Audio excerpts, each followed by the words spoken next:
Vykopával som telá z hrobov a menil som ich na bábiky. Volám sa Anatoli Moskvin a toto je moja spoveď. Keď som mal 12 rokov, na pohrebe ma prinútili poboskať mŕtve dievča v rakve. Bola taká studená, vosková, bez života. Od tej chvíle som nemohol prestať myslieť na smrť. Stal som sa historikom. Hovoril som 13 jazykmi. Mal som nadpriemerné IQ. Ale vo vnútri som bol len osamelý muž, ktorý veril, že smrť nie je koniec.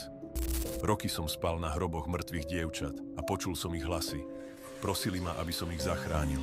Tak som to urobil. Vyhrabával som ich v noci. Potom som ich odniesol domov.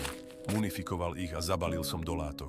Vyplnil som ich handrami. Nasadil som im masky. Obliekol som im farebné šaty. Zmenil som ich na bábiky. Žili so mnou v byte. Sedeli na gauči. Pozerali so mnou rozprávky. Oslavoval som ich narodeniny. 29 mŕtvych dievčat. Moja rodina. Nikto netušil pravdu. Ani moji rodičia, ktorí so mnou bývali. Až kým ma v roku 2011 neprichytila polícia. Keď ma zatkli, nič som neľutoval. Rodičom som povedal, vy ste svoje céry opustili. Ja som ich priniesol domov a zohrial. Diagnostikovali mi schizofréniu.